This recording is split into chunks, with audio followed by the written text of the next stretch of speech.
Oh, I know that sound. It's time for the Beer News Report. Hi, and welcome to the Beer News Report. Cheers. Yes, that's right. We're still in lockdown out here in California. So as you can see, I cut my own hair. I may or may not have been drunk while doing this. Anyways, this is a third part of my series on the American rebirth. If you remember, the first part covered the history of the world and what happened after World War II, because the U.S. offered to protect free global trade.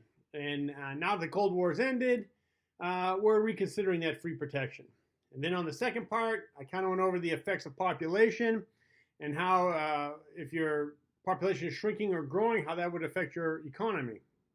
So on this one today, I want to talk about the three things that a country needs to secure its future. Sound good? Cool. Let's have a drink and get started. Cheers. The three things needed to secure a country are: 1, a strong military; 2, a stable food supply; and 3, energy independence. So let's start right at the top with a strong military. If I said in the first part of this series, America is the world's strongest military, we're considered a superpower. Why did America become a superpower? Because after World War II, we told the world that we would protect trade if it sided with us in the Cold War against Russia. So to do that, we had to focus on our military and build it up. And we did. For instance, America focused on its Navy. One of them is the supercarrier. The supercarrier is on the left, and on the right is your regular carrier. The supercarrier has up to 5 times as much force as the regular carrier. Now, there's 10 supercarriers. America has all of them. There's about 20 regular carriers. America has 10 of them. So Navy-wise, we're fine. With our Air Force, we have the best fighters, the stealthiest bombers, the best equipped military, and the best tanks. All right, America. Not only do you talk the talk, but you walk the walk. Cheers.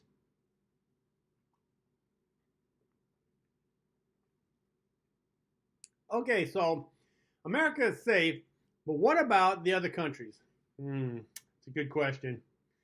Now, let's first agree that a common sense guideline is that any country that has nuclear bombs is safe from attack, right? Nobody's going to conquer a country with nuclear bombs, because you may have little wars here and there, but if someone actually tried to take over your country, you're not going to go down without a fight, right? You're going to say, well, if I'm going to die, I'm taking the rest of the world with me. You're going to nuke, right? So any country that has nuclear bombs is pretty much safe from full-out attack. So which countries are those? So as you can see, we have the U.S., the UK, France, Israel, Pakistan, India, Russia, China, and North Korea.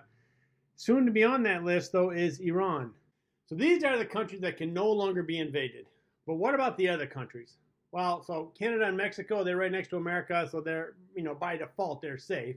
They don't need to have a big military. Germany, Italy, and Japan were all on the wrong side of World War II. So when they surrendered, we put on military restrictions. So they have limits to how big their military can be. But since the Cold War has ended, and this is causing America to pull away from its policing obligations, these restrictions are starting to be reduced or to fully go away. For example, America really doesn't mind if Japan has a big navy, because that'll help keep China in check. And, we don't want China to be the dominant power in the Pacific. So having Japan with a good-sized navy is helping us with that area. Now, for Germany, both America and France are kind of okay, well, even the UK are kind of okay with them building up their army, as this is a buffer from a Russian attack. So Germany doesn't have the nuclear bomb, and it most likely won't, because that's still going to be part of World War II. If you remember, all the wars seem to happen in Europe, so they're really nervous about Germany. As for Italy, they can have a strong enough navy to protect the Mediterranean Sea, and that's okay with them. That's about as far as they want to go anyways. So the rest of Europe, now remember, the UK and France are fine because they have the bomb, but the rest of Europe, they have, they're small countries. They have an army. Some of them have a navy, but they're so tiny that they can easily be run over by anyone. So they're really dependent on NATO and United Nations for protection. So for Europe, You know, big countries are protected. Hey, I'm in it for me, right? Cheers.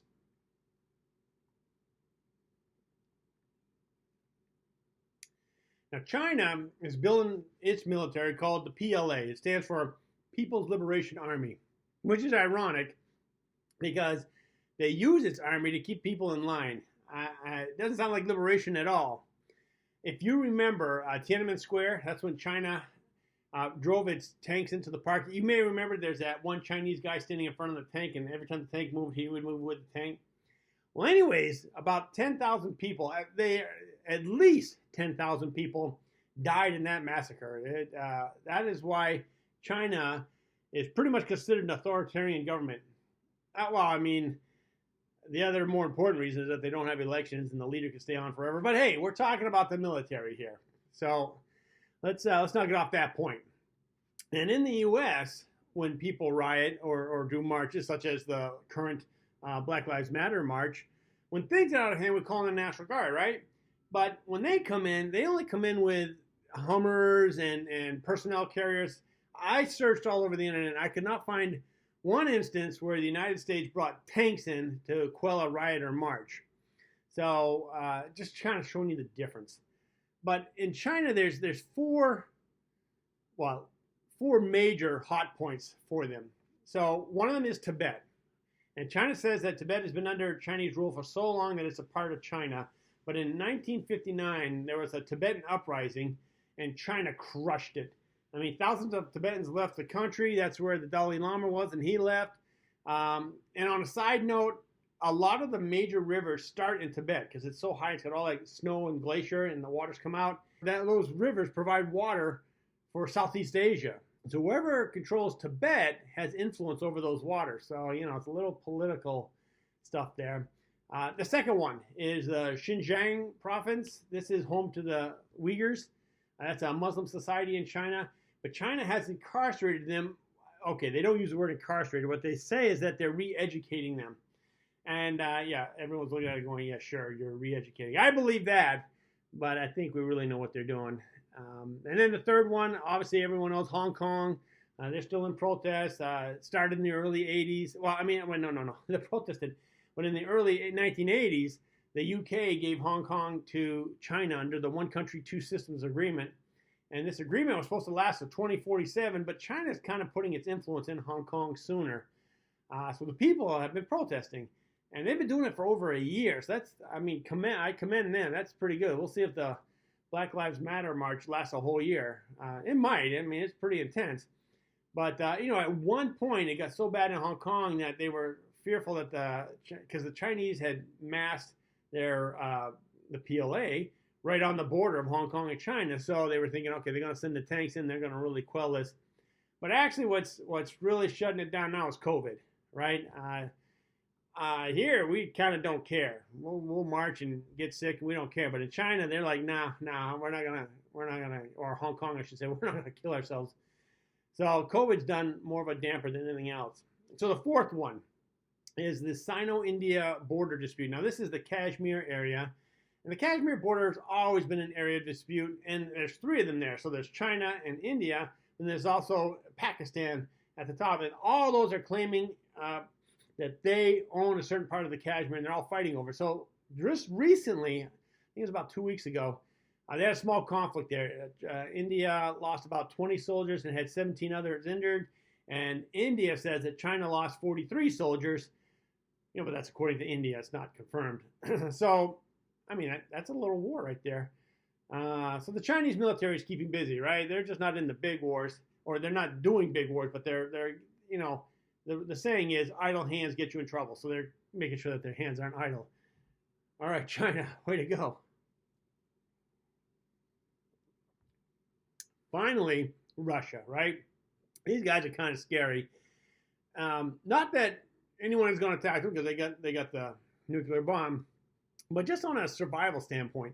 So we saw in my last show about the population is shrinking. So if the population as a whole shrinks, then by default, the military is going to shrink. Now, their main export is oil, but the Saudis keep slashing the price of oil, so the Russian economy is tanking. And to make matters worse, because they took Crimea and attacked Ukraine, the U.S. and the EU have put sanctions further on, straining their economy. But they need the Ukraine not only as a defensive buffer against a European attack, but like I said in the last one, for the grain production. This is a map of the Ukraine, and the pink areas are where Russia has invaded. Now, Crimea has already been taken by Russia, and that severely limits the Ukrainian ports on the east side of Ukraine. And as you can see, the goal is that they move further west. Eventually, they want to get Odessa, and that'll be all the ports on the Black Sea for the Ukraine, so they control the Ukraine shipping.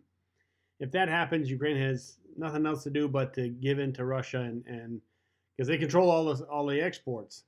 And I would say that that's Russia's goal, but they got to be careful about it because they've already pissed off the EU and the United States, so they're going to be slow. We're looking at about 2025 is when this is going to happen. So Russia, we're going to be watching you. Good luck. Cheers.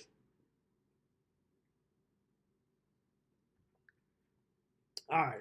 Enough of the military talk. Let's talk about food supply.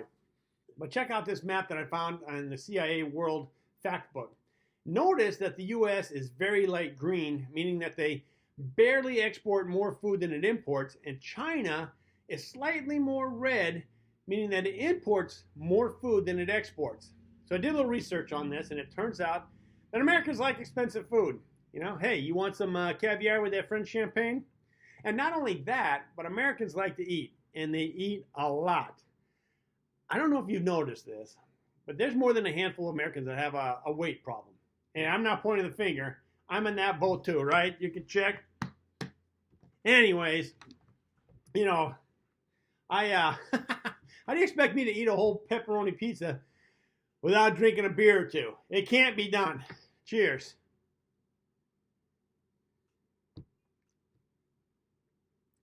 So what's the reason behind China? Well, it turns out that when you start to make more money, you want to eat more food. And not the stuff that you've been usually eating when you're poor. No, you want way better food than that. And they've noticed what Americans like to eat. We like to eat beef, pork, chicken. And so now they want to eat that too. So on top of feeding over 1 billion people, China has to feed 97 million cows, 700 million pigs, and over billions of chickens. And this absorbs a lot of the food that they produce. The fact is, if you're a rich country, you don't have to worry about food shortages. You can buy your way to stability. So like all European countries are fine. And even if we didn't produce enough food, we have enough money, we could be fine. If China makes enough money, they could be fine. So they can afford to import their food. And another way of doing it is with a strong military. Like I said, with Russia, you can coerce into your food stability. You can do what they did with Ukraine. And finally, if you produce something that the world needs, like oil, you can trade your way to food stability. That's what the Saudis and other OPEC nations are doing.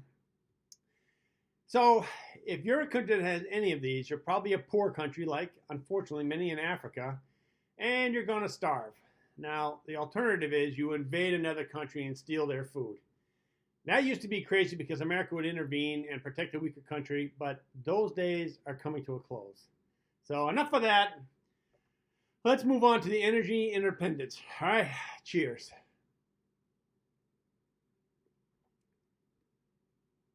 Do you remember back in the 70s when Carter was president and the U.S. kind of helped Israel in the Arab-Israeli war? But then the Arab nations found out about this and they decided to impose an oil embargo. You remember that at all? It happened in the 70s, so you have to be old like me. The oil-producing countries all organized this consortium called OPEC. And together they held back oil production so that the price of oil went through the roof. And oil was so expensive now that we could afford to drill anywhere. So we went to Alaska. We drilled in the North Sea, the Gulf of Mexico. Pretty much any place in the world except Antarctica. That is politically restricted from any type of business stuff. The oil embargo taught the U.S. two things. We need to become energy independent. And the second one is we need to improve our oil producing technology. And so a lot of money went into that. We did. We drilled into Alaska and the Gulf of Mexico for their oil and their gold mines. I mean, we became less and less dependent on OPEC. And then in 1998, America found a new technology that would revolutionize energy production. Well, I should say oil production.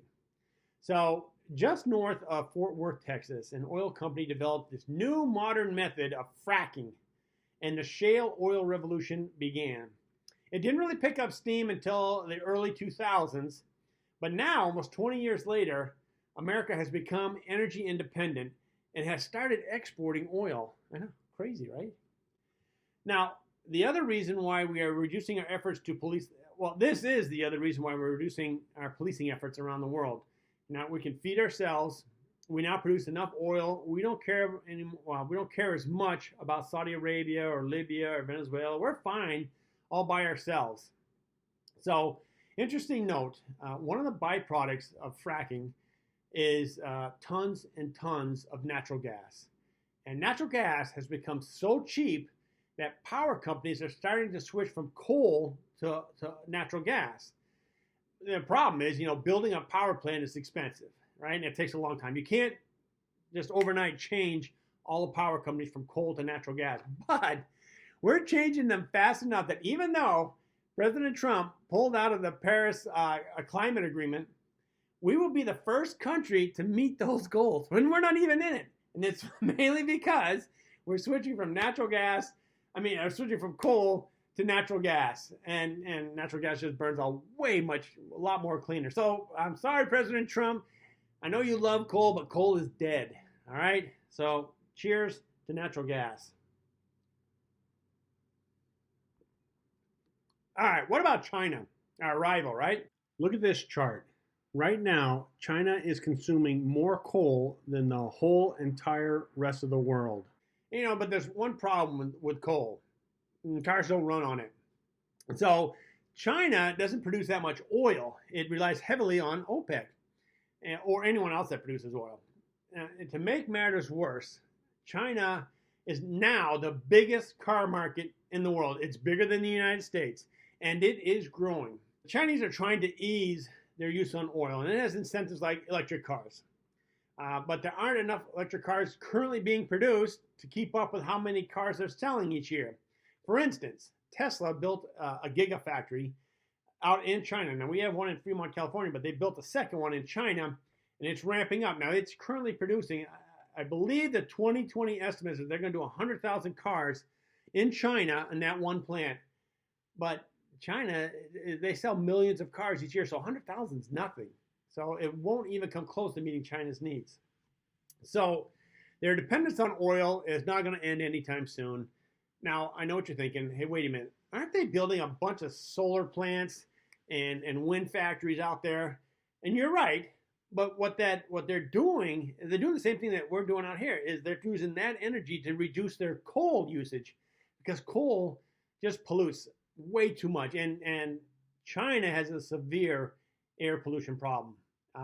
I think you've seen days where, it's so thick with smog that you can't even see the buildings. They're not going to get out of using oil in the near future. So what you're going to see is China's going to become buddy-buddy with OPEC nations.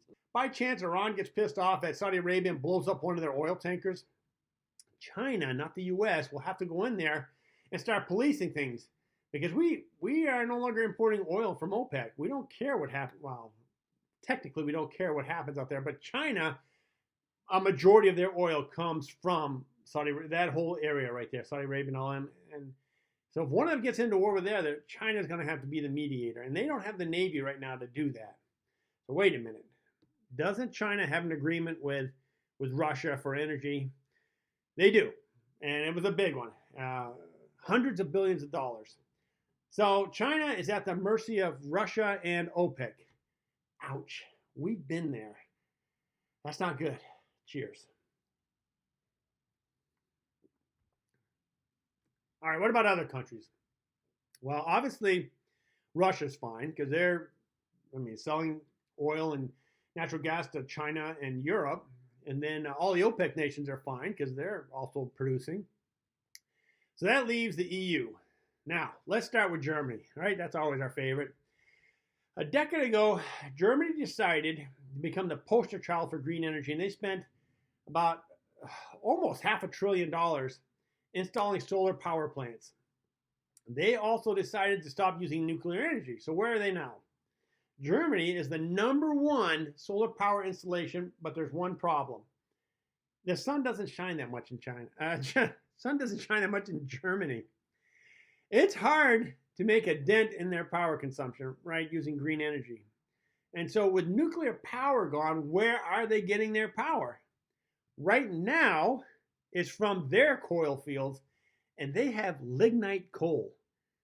Now, there's 4 types of coal. There's anthracite, bituminous, subbituminous, and lignite. That's right, lignite is at the bottom, meaning that it burns cooler than the rest of them, and it produces the most carbon dioxide. So I want you to look at this chart and see how much higher Germany is compared to the other countries in using coal. Now, it has gone down, and that's good, but how are they coming down? So Germany, like the US, is switching from coal to natural gas. And this is what has caused the drop in CO2 emissions. But Germany doesn't produce that much natural gas, hardly any. So it imports about 94% of their natural gas. From whom? You guessed it, Russia. Germany is totally dependent on Russia for its energy supply. They're so dependent on Russia, that Germany is kind of going around the sanctions that the U.S. said we need to put on them for attacking Ukraine. And they're helping Russia right now install the Nord Stream 2 pipeline, which is going to bring more natural gas to them. I know we put sanctions on them, but we need this stuff. Screw it. We're going around the rules. So a fact is that Russia is the major supplier of energy, not only for Germany, and when I say energy, I mean oil and gas, but not only for Germany, but for all of Europe, except the UK and Norway. They do fine. Now, France has kept its nuclear power going. That's their biggest power producer, and a lot of the other EU nations also kept it going. But as you'll see from this chart, most of the EU nations import their energy needs, right? Italy, Portugal, Ireland, and to a lesser extent Spain are importing all their energy. Now, this is a major weakness because if Russia or any other of the importers get mad and turns off the power, like Russia did in Germany in the winter of 2018, then the manufacturing plants shut down and people go cold. So you're in trouble. And sure, other countries like Saudi Arabia or the U.S. could provide them with energy, but it takes time to ship that out to them, right? We don't have pipeline. I really doubt U.S. is ever going to have a pipeline to Europe. But, you just can't snap your fingers and poof, there's your energy. So for the EU, it's not a pretty picture. Cheers. So in summary, there's 3 things needed to make sure your country is secure for the future. And they are a strong military. The U.S. has the strongest. A stable food supply. America is the biggest food exporter. 3, energy independence. Our shale revolution has made us an energy independent nation, and we're also starting to export. The U.S. has all 3 of these, so our future is somewhat secure. Now, of course, natural disasters happen. We have pandemics like COVID-19. But for the most part, we're safe. And I want to be clear on one thing. I'm not saying that China won't pass us as the GDP leader, right? That's most likely going to happen. But what I am saying is that the future for America is quite stable. Altogether, our population is increasing, so that means we're going to continue to consume, so that will actually raise our GDP. Europe as a whole, their population is decreasing, and in fact, China's is decreasing. So that's why China has to do the Belt and Road Initiative. So for us, everything's checking off. We're quite stable. So having a 2 or 3% GDP growth, I can see that happening for a while. Now, sure, there is a possibility that a current or a future president starts a war or mismanages our economy so bad that we go into a recession, possibly a depression. But I'm optimistic. With all our current resources, we should be able to pull out of anything. All right, well, you can see my beer's almost empty, and that means we're at the end of the show. So I hope you liked it, and please click the like button if you did. To get notified of upcoming shows, you know what to do. You hit that subscribe button. And remember, keep your beer cold and your interests hot. Cheers.